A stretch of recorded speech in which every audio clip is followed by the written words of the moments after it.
आपने दो एक्सेस लेकर चलोगे, ठीक है, एक एक्स एक्सिस और एक वाई एक्सिस। डिफरेंस कर्व भी जब बनाते थे एक एक्स एक्सिस होता था और एक आपका वाई एक्सिस होता था। सपोज करते हैं कि हमारे पास दो कमोडिटी है जो कंट्री प्रोड्यूस कर सकती है। कोई कंट्री दो कमोडिटी प्रोड्यूस कर रही है, suppose x good and y good.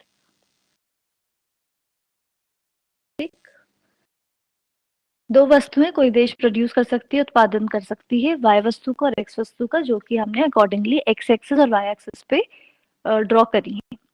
अब अगर आप ये मानिए कि अगर कोई भी कंट्री सिर्फ एक्स गुड का प्रोडक्शन करना चाहती है, वाई गुड का प्रोडक्शन नहीं करती, ठीक है, उसको वाई गुड का प्रोडक्शन करना ही नहीं है, सिर्फ एक्स गुड का ही उत्पादन करना है, तो हम कौन सी एक्सिस पे रहेंगे? हम किसी बीच के पॉइंट पे यहाँ पे रहेंगे या हम किसी एक्सिस पे रहेंगे उस पॉइंट पे, अगर सिर्फ एक्स वस्तु का उत्पादन हो रहा है तो? अगर सिर्फ एक्स वस्तु का उत्पादन करना है तो मतलब हमारी वाई की अमाउंट 0 होगा, तो मतलब हम वाई एक्सिस के साथ डील ही नहीं कर रहे। हम कहीं पे भी होंगे, जो भी मैक्सिमम कैपेसिटी हो सकती है उस कंट्री की, जितने उसके पास रिसोर्सेज हैं, वो कहीं पे भी होगी, एक्स एक्सिस के ही किसी पॉइंट पर होगी, ठीक है। आपके मान लीजिए अलग अलग पॉइंट है, ए बी सी डी ई, इनमें से कोई भी पॉइंट हो सकता है। किस पे डिपेंड करेगा कि उसके पास रिसोर्सेज कितने हैं, पर वो कहाँ होगा, एक्स एक्सिस पे ही लाई करेगा, वाई पे जाएगा नहीं, क्योंकि जब आप कोऑर्डिनेट पढ़ के आए होगे, आपने क्वाड्रेंट्स देखा होगा, ये आपका वाई का एक्सिस है और ये वाला एक्स का एक्सिस होता है, ठीक। यहाँ पे दोनों आपके पॉजिटिव पॉजिटिव होते हैं। तो इस पॉइंट पे आप क्या कहते हैं कि ये आपका वाई का क्वाड्रेंट का एरिया है और ये वाला एक्स का। तो अगर मैं कह रही हूँ यहाँ पे कोई पॉइंट होता, सपोज ये पॉइंट एफ है, अगर हम यहाँ कोई पॉइंट लेते तो मतलब हम क्या कह रहे थे इस पॉइंट पे कि इस पॉइंट पे एक्स की इतनी मात्रा होगी और वाई की इतनी क्वांटिटी होगी। तो मतलब आप अगर इस ग्राफ के अंदर बीच में कोई पॉइंट लोगे तो वो पॉइंट डेफिनेटली क्या दिखाएगा, एक्स और वाई के कॉम्बिनेशन को दिखाएगा। बट अगर मैं कह रही हूँ सिर्फ एक्स कमोडिटी का प्रोडक्शन करती है कोई भी कंट्री, तो हम सिर्फ एक्स एक्सिस पे डील करेंगे। सिमिलरली अगर हम कह रहे हैं कि कोई भी कंट्री सिर्फ वाई कमोडिटी का प्रोडक्शन कर रही है, एक्स का टच नहीं कर रही, प्रोडक्शन कुछ भी प्रोडक्शन नहीं हो रहा, तो मतलब हम सिर्फ वाई एक्सिस पे डील करेंगे। एक्स एक्सिस से हमें तब कोई मतलब नहीं होगा कि एक्स का कोई भी प्रोडक्शन नहीं हो रहा। ये बात क्लियर है?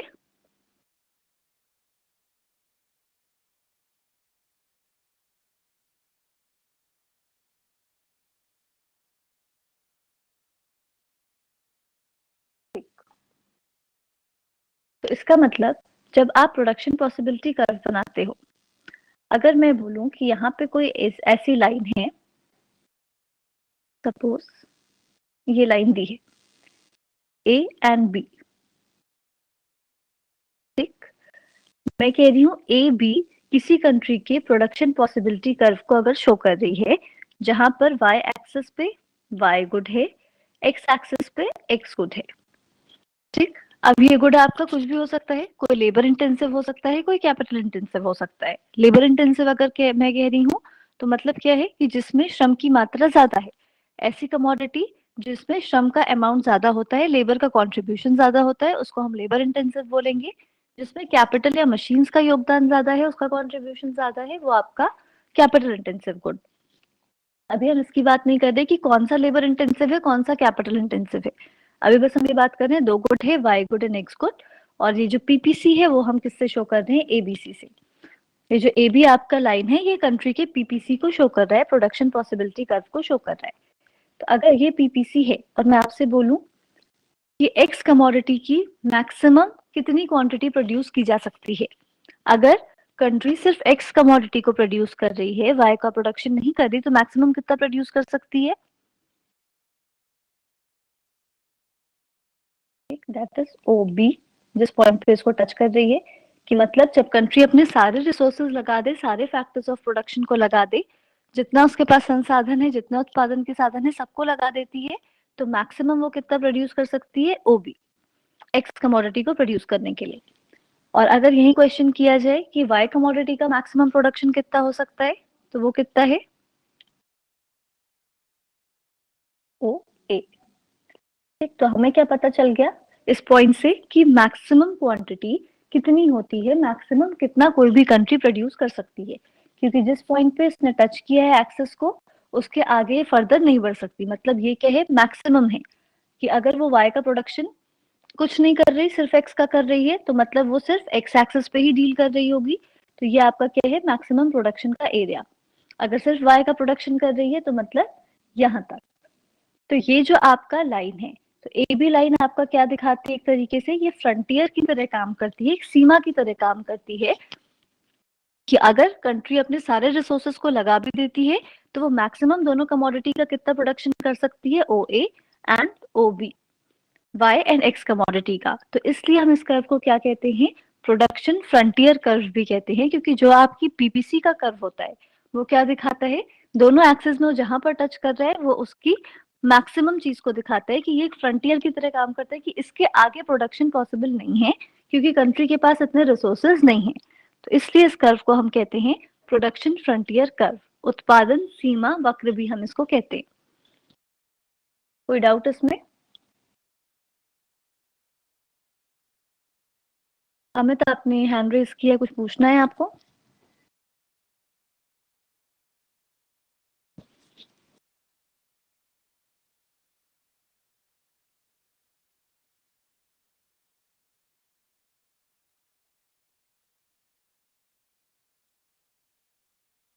क्या नहीं समझ में आया शोभा, पॉइंट बताइए, कहाँ से नहीं समझ में आया?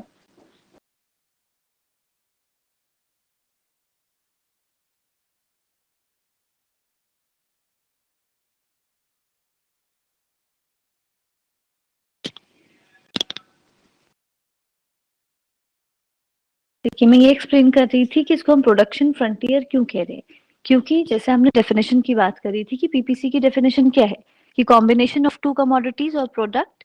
तो अगर अगर हम इसको ब्रेक भी करें डेफिनेशन को, तो पहली लाइन हम क्या कह रहे हैं, कॉम्बिनेशन ऑफ टू प्रोडक्ट या टू कमोडिटीज। तो there is two products, y good and x good. तो हमें कॉम्बिनेशन, कोई भी हम कॉम्बिनेशन लेंगे, ये हमें क्या दिखा रहा है, कॉम्बिनेशन ऑफ टू गुड्स को हमको दिखा रहा है। दो गुड है हमारे पास, Y good and x good.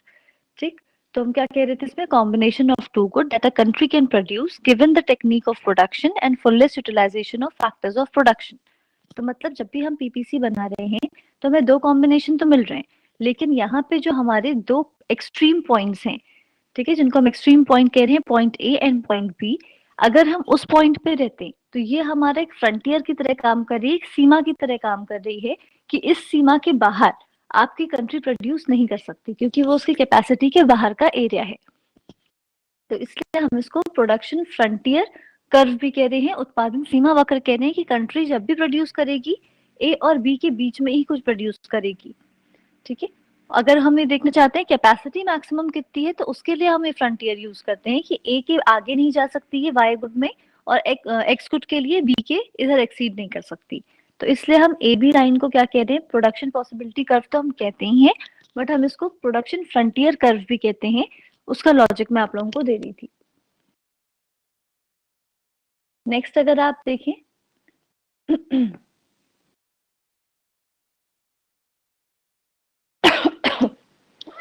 अब ये जो हमारा प्रोडक्शन पॉसिबिलिटी कर्व, जो ये लाइन मैं आप लोगों के साथ रिपीट कर रही हूँ बार बार, पीपीसी, ये आपकी आ कहाँ से रही है, कि आपने जैसे ये दो पॉइंट्स बनाए थे, ए बी अगर प्रोडक्शन पॉसिबिलिटी कर्व है, मैं कह रही हूँ किसी कंट्री का, तो मतलब हम क्या कह रहे हैं, अगर इस ए पॉइंट और बी पॉइंट को हम छोड़ दें, इन दोनों पॉइंट के बीच में बहुत सारे पॉइंट हो सकते हैं, C D E F type, कई सारे पॉइंट यहाँ पर हो सकते हैं। ठीक, अगर मैं सी की बात करूं तो ये मान लीजिए x1 है, ये आपका y1 है। डी की बात करूं तो ये आपका x2, ये y2। ई की बात करूं x3, y3। जी पे आऊं तो x5 एंड y5। तो ये हमें दिखा क्या रहा है कि प्रोडक्शन पॉसिबिलिटी कर्व, आपको हम इसको प्रोडक्शन पॉसिबिलिटी कर्व क्यों कह रहे हैं, क्योंकि इन दो एक्सट्रीम पॉइंट्स के बीच में बहुत सारी पॉसिबिलिटीज होती हैं प्रोडक्शन की, कि कंट्री कौन से पॉइंट पे प्रोडक्शन कर रही है, उसके पास बहुत सारी पॉसिबिलिटीज हैं, चाहे वो सी पे करे, चाहे वो डी पे करे, ई पे करे, एफ पे करे, जी पे करे, किसी भी पॉइंट पे करे, ये आपकी बहुत सारी पॉसिबिलिटीज प्रोवाइड करती है प्रोडक्शन पॉसिबिलिटी कर्व किसी भी कंट्री को। तो इसलिए हम इसको प्रोडक्शन पॉसिबिलिटी कर्व कह रहे हैं, क्योंकि ये डिफरेंट डिफरेंट पॉसिबिलिटीज प्रोवाइड कर रही है कि हम अलग अलग कॉम्बिनेशन में यूज करें। अगर मान लीजिए एक्स गुड आपका क्या लेबर इंटेंसिव गुड है, ये ऐसा गुड है कि जिसमें कि लेबर की ज्यादा जरूरत है, और ये आपका कैपिटल इंटेंसिव गुड हो वाई एक्सिस पे, क्योंकि हमने वाई एक्सिस पे जो गुड लिया है वो हमारा वाई गुड था, एक्स एक्सिस पे जो हमने गुड लिया था वो हमारा क्या था, लेबर एक्स गुड था। सपोज करिए कि आपने जो यहाँ पे गुड लिया है, एक्स एक्सिस पे क्लोथ्स का प्रोडक्शन हो रहा है और वाई एक्सिस पे स्टील का प्रोडक्शन हो रहा है। ठीक, स्टील आपका कैसा गुड होगा, लेबर इंटेंसिव या कैपिटल इंटेंसिव?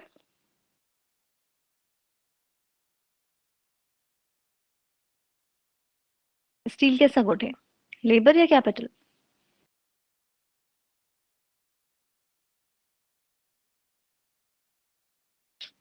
स्टील आपका कैपिटल इंटेंसिव गुड है। लेबर जब हम ले रहे हैं तो लेबर हमारा सॉरी क्लोथ जब हम ले रहे हैं तो वो हमारा लेबर इंटेंसिव गुड है। तो अगर हमने दो कमोडिटीज ली हैं, कैपिटल एंड लेबर, और उसको हम ड्रॉ कर रहे हैं कि इसमें पीपीसी अगर हम उसका बना रहे हैं स्टील एंड क्लोथ का, और सपोज करिए ये आपका पीपीसी है स्ट्रेट लाइन में ए एंड बी, तो हम क्या कह रहे हैं कि इस कमोडिटी को बनाने के लिए फुल एम्प्लॉयमेंट की सिचुएशन होगी हमें, तो इसमें अभी हम हैबरलर की थ्योरी पे गए नहीं है, क्योंकि अभी जब हम हैबरलर पे आएंगे तो हम एजम्पशन को डिस्कस करेंगे। अभी सच में टूल्स को डिस्कस कर रही हूँ जो हैबरलर ने यूज किए हैं। तो यहाँ पे अगर आपकी स्ट्रेट लाइन है तो हम प्रोडक्शन पॉसिबिलिटी कर्व क्यों कह रहे हैं, क्योंकि यहाँ पे आपके डिफरेंट कॉम्बिनेशन हो सकते हैं जहाँ जो आपकी पॉसिबिलिटी प्रोवाइड करते हैं प्रोडक्शन की। तो अगर मैं सी पॉइंट पे हूँ तो क्लोथ्स का जो अमाउंट है वो C1, स्टील का अमाउंट S1। अगर डी पे हूँ तो ये क्या है आपका C2 एंड S2। ई पे गई तो C3 एंड S3। तो क्या हो रहा है ग्रेजुअली, अगर सी से डी पे आ रही हूँ, ठीक है, अगर मैं स्विच कर रही हूँ या कोई कंट्री स्विच कर रही है, क्योंकि उसके पास बहुत सारी पॉसिबिलिटीज हैं प्रोडक्शन की, तो अगर वो सी से डी पे स्विच करना चाहती है कोई कंट्री, तो उसको क्या करना पड़ रहा है, अगर वो सी से डी पे जा रही है तो उसको क्लोथ्स का अमाउंट बढ़ाना पड़ रहा है और स्टील का कम करना पड़ रहा है। क्योंकि जब आप सी से डी पे आ रहे हैं तो ध्यान से देखिए स्टील का अमाउंट पहले से कम हो रहा है, आप S1 से S2 पे आ रहे हैं, और क्लोथ का अमाउंट आपका बढ़ रहा है C1 से C2। अगर आप डी से ई पे आ रहे हैं तो क्या हो रहा है, क्लोथ का अमाउंट फर्दर बढ़ रहा है C2 से C3, और आपके स्टील का अमाउंट पहले से कम हो रहा है S2 से S3। तो मतलब अगर आपको क्लोथ्स का अमाउंट बढ़ाना है और स्टील का कम करना है, तो आपके पास जो रिसोर्सेज हैं, मतलब जो आप कैपिटल लेबर रेशियो यूज कर रहे थे, उसमें कुछ चेंज आएगा या सेम रहेगा?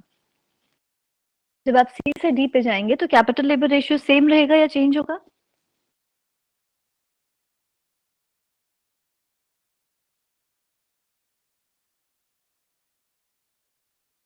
चेंज होगा, क्योंकि हम कैपिटल लेबर रेशियो अगर कह रहे हैं तो कैपिटल लेबर रेशियो क्या दिखा रहा है कि आप जिस भी कमोडिटी को प्रोड्यूस कर रहे हो उसमें कितना कैपिटल यूज हो रहा है, कितना लेबर यूज हो रहा है, श्रम और पूंजी की कितनी मात्रा यूज हो रही है किसी के उत्पादन में, किसी कमोडिटी में, उसी को हम कैपिटल लेबर रेशियो से दिखाते हैं। तो अगर आप कह रहे हो कि आप सी पॉइंट पे हो जहां पर स्टील ज्यादा प्रोड्यूस हो रहा है एज कंपेयर टू क्लोथ, तो मतलब इस टाइम पे इकोनॉमी कैपिटल को ज्यादा यूज कर रही होगी लेबर के कंपैरिजन में। बट जब आप कह रहे हो आप सी से डी पे आओगे, जब आप सी बिंदु से डी बिंदु पे आ रहे हैं, तो डी पॉइंट पे आपने कैपिटल का अमाउंट कम कर दिया। स्टील जो कि पहले OS1 प्रोड्यूस कर रहे थे वो आपने डिक्रीज करके OS2 कर दिया। ठीक, क्लोथ जो आप पहले OC1 प्रोड्यूस कर रहे थे वो आपने बढ़ा के OC2 कर दिया। तो मतलब आप क्या कह रहे हैं, यहाँ पर जितना कैपिटल यूज हो रहा था, इस पॉइंट पे आके, डी पॉइंट पे आके कैपिटल कम यूज होगा और लेबर बढ़ जाएगा। कह सकते हैं आप